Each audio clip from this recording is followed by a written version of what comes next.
Hi నమస్తే. ప్రస్తుతం జడ్చర్ల నియోజకవర్గ కేంద్రంలో అయితే ఉన్నాం. జీడి నిత్యానందం గారు అయితే గడ్డం నిత్యానందం గారు అయితే మన దగ్గర ఉన్నారు. కాంగ్రెస్ పార్టీ సీనియర్ నాయకులు, అదేవిధంగా మాజీ సర్పంచ్, ఇప్పుడు ఇంతకుముందు ఎంపీపీగా కూడా ఆయన చేసినటువంటి దాఖలాలు అయితే మనకు ఉన్నాయి. మరి బీఆర్ఎస్ ప్రభుత్వం అయితే 10 సంవత్సరాలు అయితే ఉంది అధికారంలో. అప్పుడు ఆయన అక్కడ వెళ్లకుండా ఇదే పార్టీలో కాంగ్రెస్ పార్టీలనే నమ్ముకొని ఇక్కడనే ఉన్నాడు. మరి ఆ ప్రభుత్వానికి అదేవిధంగా ఇప్పుడున్నటువంటి కాంగ్రెస్ ప్రభుత్వానికి గల తేడాలు ఏందనేది అన్న దగ్గర తెలుసుకుందాం. అన్న నమస్తే. అన్న నమస్తే. అన్న, రాజకీయంలో మీరు చురకతిలా ఉన్నారు. మీరు అధికారం లేకున్నా ఇదే పార్టీలో ఉన్నారు, అధికారం ఉన్నా ఇదే పార్టీలో ఉన్నారు. అంటే ఒకటే పార్టీని నమ్ముకొని ఉండడానికి ప్రధాన కారణం ఏంది? కాంగ్రెస్ పార్టీ భారతదేశానికి వెన్నెముక లాంటిది. భారతదేశాన్ని పరాయి దేశాలు, ప్రత్యేకంగా బ్రిటిష్ వారు పరిపాలిస్తున్నటువంటి సమయంలో, స్వాతంత్ర ఉద్యమ కాలంలో చురుకైనటువంటి పాత్ర వహించి ప్రజాపక్షాన నిలబడి బ్రిటిష్ వారిని మన దేశాన్ని నుండి పారద్రోలడానికి పెద్దన్న పాత్ర వహించి వారిని పంపడం జరిగింది. భారతదేశానికి స్వాతంత్రం కూడా తీసుకొని వచ్చింది కనుక కాంగ్రెస్ పార్టీ ద్వారా ప్రజలకు మేలు కలుగుతుంది, కాంగ్రెస్ పార్టీ ద్వారానే దేశం అభివృద్ధి చెందుతుంది, ప్రజలు బాగుపడతారనే ఉద్దేశంతోనే నేను కాంగ్రెస్ పార్టీలో కొనసాగుతున్నాను. బీఆర్ఎస్ ప్రభుత్వం అయితే 10 సంవత్సరాలు అయితే అధికారంలో ఉంది. మరి అప్పుడు మీరు ఏం రాలేదా? మీకు పిలుపు అనేది వచ్చింది అనుకోండి. కాకపోతే బీఆర్ఎస్ పరిపాలన అది స్వార్థపూరితమైనటువంటి పరిపాలన, కుటుంబ పాలన, అంతర్గత స్వేచ్ఛ లేనటువంటి ప్రభుత్వం. అది కేవలం 4-5 చేతిలోనే ప్రభుత్వం నడిచింది. అందుకోసం ఆ పార్టీకి వెళ్ళడం ద్వారా మేలు కలగదనేటువంటి ఉద్దేశంతో నేను ఇక్కడనే, అంటే ప్రజలకు కానీ, ఇక్కడ మెయిన్ ప్రజలే, వ్యక్తిగతం అనేటువంటిది రాజకీయంలో ఎప్పుడు ఉండకూడదు. ప్రజలకు మేలు కలిగితే లాభం. మరి వీరి పరిపాలన విధానం కూడా నేను నచ్చలేదు. ఎందుకోసం అంటే ప్రత్యేకంగా ఒక నాయకుడు స్వేచ్ఛ ఉన్నప్పుడే తన ప్రాంతాన్ని, తన నియోజకవర్గాన్ని, తన ప్రజలకు న్యాయం చేయగలుగుతాడు. ఒక దగ్గర కేంద్రీకృతమైనటువంటి పరిపాలన, కుటుంబంలో ఉన్నటువంటి నలుగురు మధ్యనే ఉన్నటువంటి పరిపాలన గనక మంత్రులకు కానీ, ఎమ్మెల్యేలకు కానీ అపాయింట్మెంట్ దొరకనటువంటి పరిస్థితుల్లో మామూలు ప్రజానికానికి వాళ్ళు ఏ విధంగా పిలవగలుగుతారు, వారు ఏ విధంగా ప్రజలకు న్యాయం చేయగలుగుతారు అనేటువంటి ఉద్దేశంతోనే నేను బారాస పార్టీలో కానీ వెళ్ళలేదు. అన్న, మీరు చెప్తున్నారు కుటుంబ పరిపాలన కాబట్టి, స్వేచ్ఛ లేకుంటది కాబట్టి నేను అందుకోసం ఆ పార్టీ వైపు చూడలేదంటారు. మరి ఇదే పార్టీని, కాంగ్రెస్ పార్టీని, ఇది ఒక కులానికి చెందిన పార్టీ మాత్రమే భావిస్తున్నారు కొంతమంది. దానివల్ల మీ స్పందన ఏంది? కాంగ్రెస్ పార్టీ ఒక కులానికి సంబంధించిన పార్టీ ఎప్పటికి కూడా కాదు. కాంగ్రెస్ పార్టీలో మీరు ఆంధ్రప్రదేశ్ అంటే తెలంగాణ ఏర్పడక ముందు చూసినట్లయితే బీసీలు చీఫ్ మినిస్టర్లు అయిండ్రు, ఎస్సీ చీఫ్ మినిస్టర్ అయిండు. తర్వాత భారతదేశంలో అత్యున్నతమైనటువంటి స్థానాన్ని కూడా దళితులు మరి చేపట్టడం జరిగింది. కనుక ఇది ఒక కులానికి సంబంధించినటువంటి పార్టీ కాదు, అన్ని కులాలకు సంబంధించినటువంటి పార్టీ. అన్ని కులాల వారికి పరిపూర్ణమైనటువంటి స్వేచ్ఛ ఉంటుంది, ధైర్యం ఉంటుంది, అంతర్గత స్వేచ్ఛ ఉంటుంది. ఎవరికి భయపడవలసినటువంటి పార్టీ కాదు ఇది. దళితులు కానీ, బీసీలు కానీ, ఎస్టీలు కానీ, మైనారిటీస్ కానీ వాళ్ళందరికీ సంపూర్ణమైనటువంటి స్వేచ్ఛ ఉంటుంది, తర్వాత ధైర్యం ఉంటుంది. చీఫ్ మినిస్టర్నే కాదు, ప్రధానమంత్రి దగ్గర కూడా తమ సమస్యలను వెల్లుబుచ్చుకునేటువంటి అవకాశం ఈ పార్టీలో ఉంది. మీరైతే ఇన్ని రోజు ఈ కాంగ్రెస్ పార్టీని నమ్ముకొని అయితే ఉన్నారు. ఈ కాంగ్రెస్ పార్టీ కోసం అయితే మీరు కష్టపడ్డారు. మరి ఈ కాంగ్రెస్ పార్టీ కోసం కష్టపడినటువంటి మీకు ఏదైనా పోస్టింగ్ వచ్చే అవకాశాలు కనిపిస్తున్నాయా? మంచి ప్రశ్న అడిగిండ్రు. నాకైతే నమ్మకం ఉంది. తప్పనిసరిగా ప్రభుత్వం కాంగ్రెస్ పార్టీ ఉంది కనుక నేను ఏ పార్టీల వైపు చూడకుండా కాంగ్రెస్ పార్టీని నమ్ముకొని ఉన్నాను గనుక తప్పనిసరిగా నాకు ఏదైనా రాష్ట్ర స్థాయిలో అవకాశం వస్తుందనేటువంటి నమ్మకము, విశ్వాసం ఉంది. మా నాయకులు కూడా అలాంటి స్పందననే ఇచ్చింది గనక తప్పనిసరిగా నాకు ఏదైనా పదవి లభిస్తుందేమో అని అనుకుంటున్నాను. ఇప్పుడు జడ్చర్ల నియోజకవర్గానికి వస్తే మనం ముందుగా చూసుకున్నట్టుగా అయితే అనిరుద్ రెడ్డి గారు ఒక యంగ్ డైనమిక్ లీడర్ గా భావిస్తారు ఇక్కడ ప్రజలు, అదే విధంగా రాష్ట్ర ప్రజలు కూడా. మరి ఈ కొత్త ఆలోచన విధానంతో ఈ అనిరుద్ రెడ్డి గారు తీసుకుంటాడు, ఎలా భావించవచ్చు మనం? కరెక్ట్ మాట్లాడిండ్రు మీరు. అనిరుద్ రెడ్డి గారు హైలీ క్వాలిఫైడ్ మనిషి. ఇటీవలే అసెంబ్లీలలో కూడా తన వాణిని వినిపించడం జరిగింది. అతడుని నమ్ముకొని నియోజకవర్గ ప్రజలు గెలిపించడం జరిగింది. అనిరుద్ రెడ్డి గారిని చూసినట్లయితే కేవలం దాదాపు 7-8 నెలలు లేక 9 నెలలు అవుతున్నట్లుంది, అంత కూడా కాలేదేమో, నవంబర్లోనే కదా. ఈ షార్ట్ పీరియడ్లో తనకున్నటువంటి నైపుణ్యాన్ని కానీ, నేర్పరితనం కానీ, ఇంటెలిజెన్స్ను బట్టి మంత్రుల దగ్గర, ముఖ్యమంత్రి దగ్గర మాట్లాడి ఏ ఎమ్మెల్యే కూడా తేనటువంటి నిధులు జడ్చర్ల నియోజకవర్గానికి తీసుకురావడం జరిగింది. ఆ పనులకు శంకుస్థాపన కూడా చేయించడం జరిగింది. భవిష్యత్తులో కూడా ఇంకా ఎన్నో అభివృద్ధి కార్యక్రమాలు చేస్తాడనేటువంటి నమ్మకం ఈ నియోజకవర్గ ప్రజలకు ఉంది.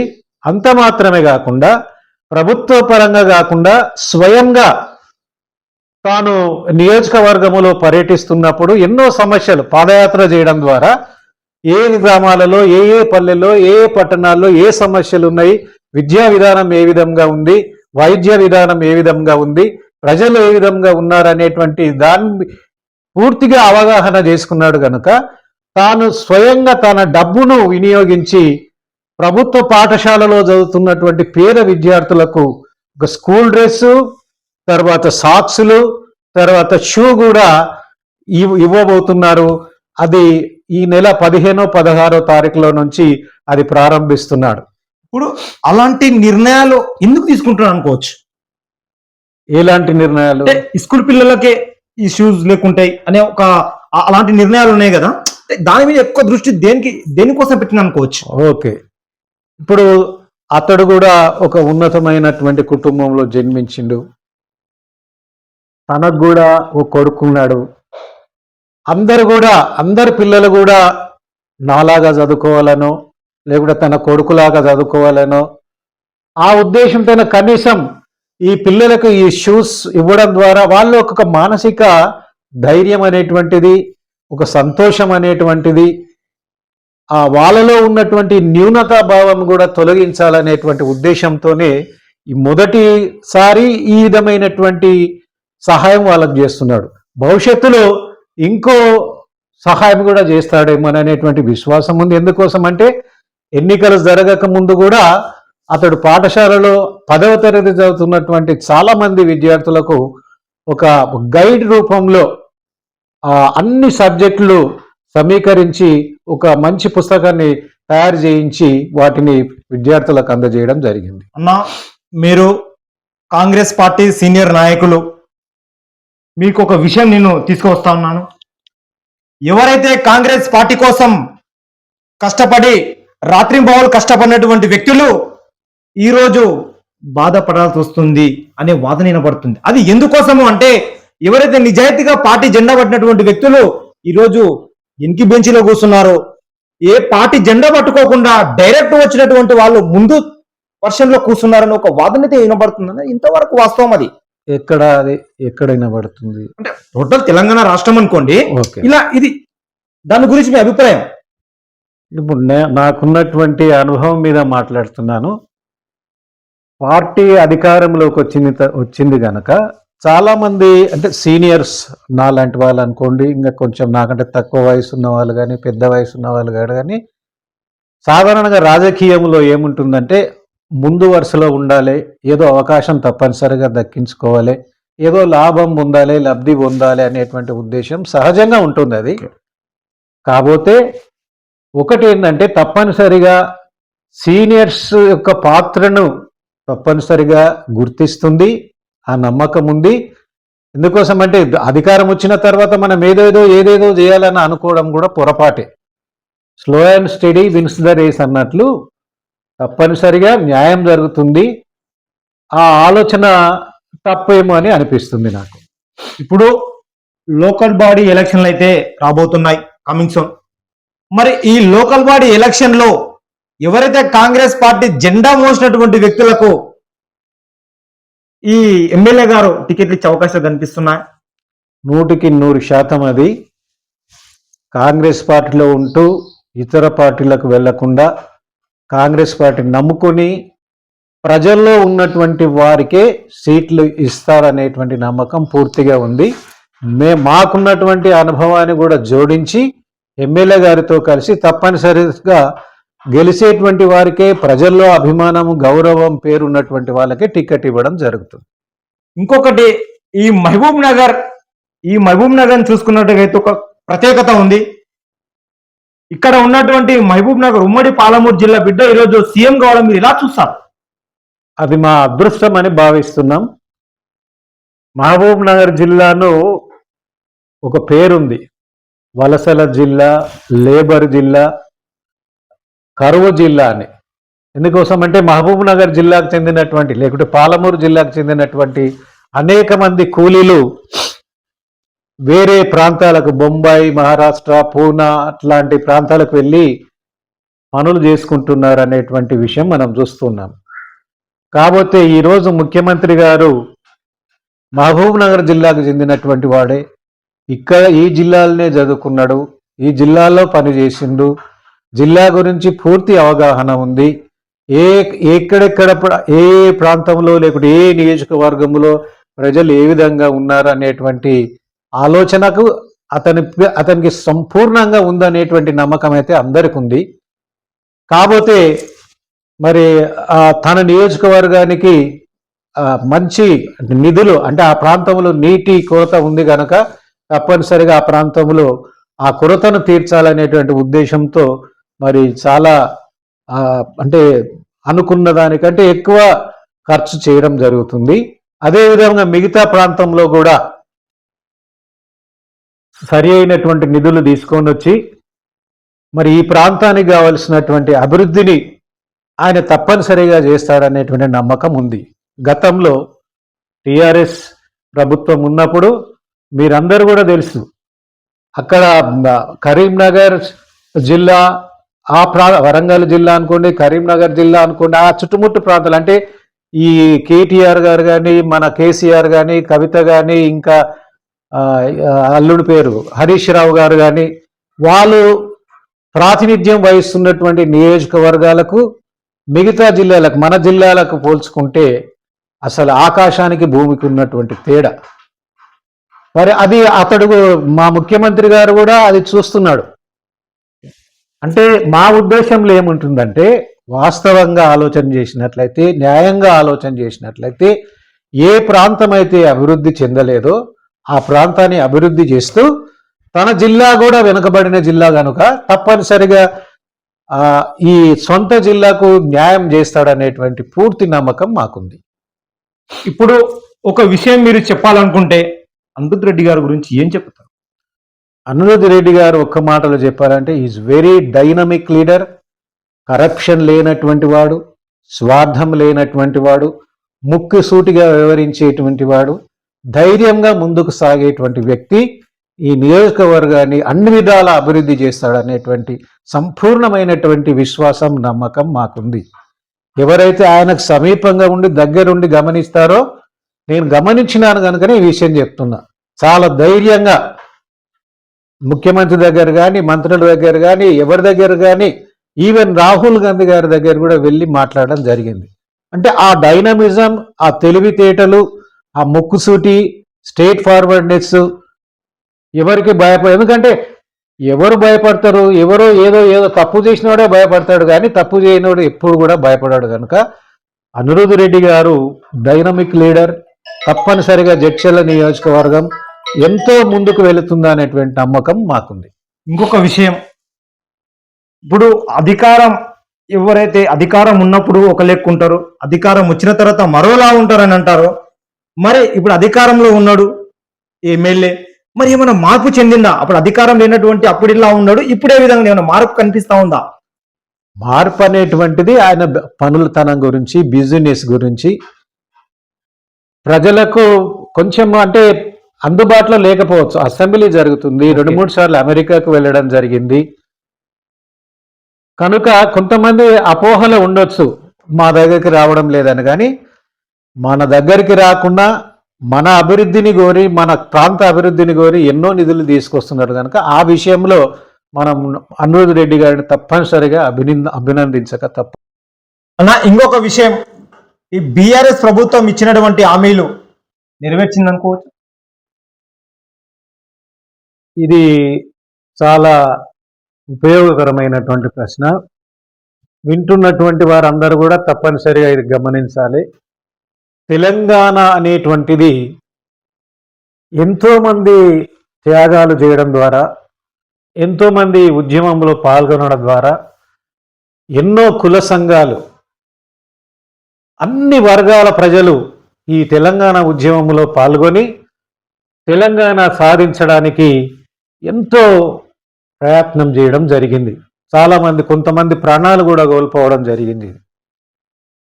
తెలంగాణ ప్రజల ఆకాంక్షల మేరకే తెలంగాణ ఏర్పడ్డది.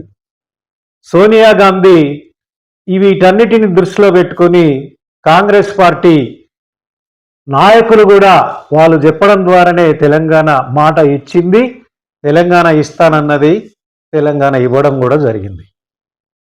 తెలంగాణ ప్రజలు ఎంతో ఉత్సాహంతో ఆ రోజు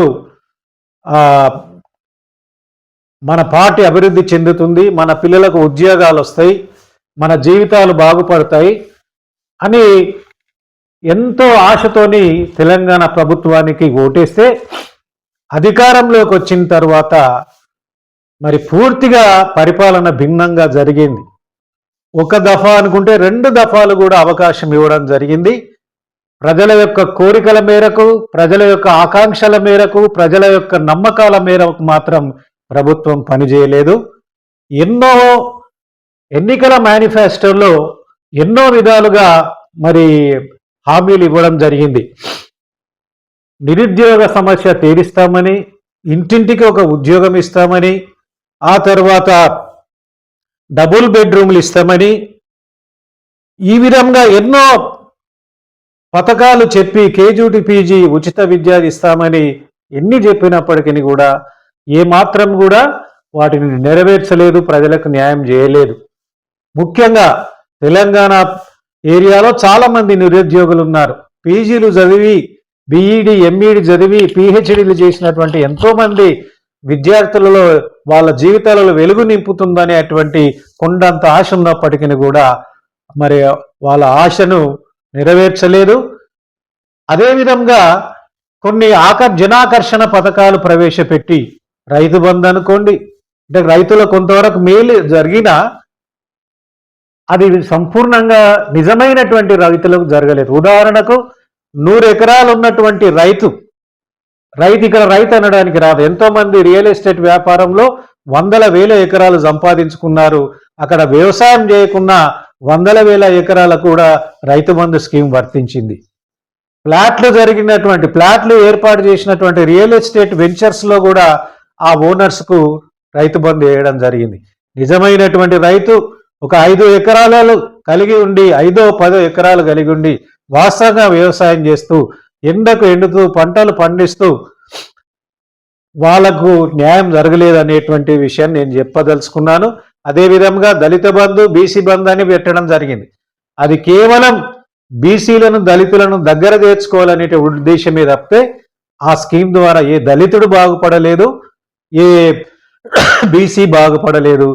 అది కూడా కేవలం టీఆర్ఎస్కు పనిచేసినటువంటి కార్యకర్తలకు మాత్రమే దక్కిందనేటువంటి విషయాన్ని మరి తప్పనిసరిగా గమనించాలి.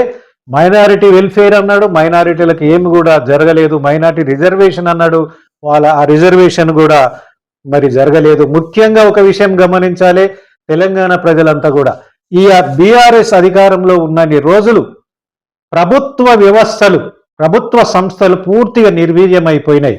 ప్రత్యేకంగా రెవెన్యూ వ్యవస్థ అనుకోండి, పోలీసు వ్యవస్థ అనుకోండి, వాళ్ళ చేతిలో ఉన్నది కనుక ఉన్నది అనేటువంటి వాస్తవ విషయం మీరందరూ గమనించాలి. వాళ్ళు చెప్పిందే వేదం.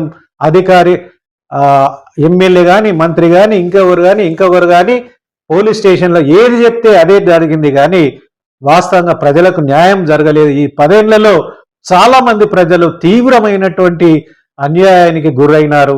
ధరణి అనేటువంటిది ఒక కొత్త వ్యవస్థను తీసుకొని వచ్చి ధరణిని కొంతవరకే మేలు జరిగింది, కానీ దానిలో చాలా తప్పులు ఉన్నాయి. అందుకే ప్రభుత్వం, కాంగ్రెస్ పార్టీ అధికారం వచ్చిన తర్వాత ధరణిని మార్చుతామనేటువంటి విషయం చెప్పడం జరిగింది. తప్పనిసరిగా మార్చబోతున్నారు అనేటువంటి విషయాన్ని మీకు తెలియజేస్తున్నాను. ఒక్క విషయం అయితే ఖరాఖండిగా అయితే ఎక్స్ఎంపీ అదే విధంగా సర్పంచ్ గారు అయితే చెప్తా ఉన్నారు. ఒకటి, నిజాయితీగా పనిచేసినటువంటి వ్యక్తులకు స్థానం కంపల్సరీ ఉంటది. ఎందుకంటే జెండా పట్టినటువంటి వ్యక్తులు చాలా మంది ఉన్నారు. ప్రతి ఒక్కరి దృష్టిలో పెట్టుకొని నిర్ణయాలు తీసుకోవాల్సి వస్తుంది. ఇంకొక విషయం ఏంటంటే ఈ లోకల్ బాల్ ఎలక్షన్ లో మాత్రం కంపల్సరీగా కాంగ్రెస్ పార్టీ విజయం సాధించబోతుందంటే ఖరాఖండికి అయితే చెప్పడం అయితే జరిగింది.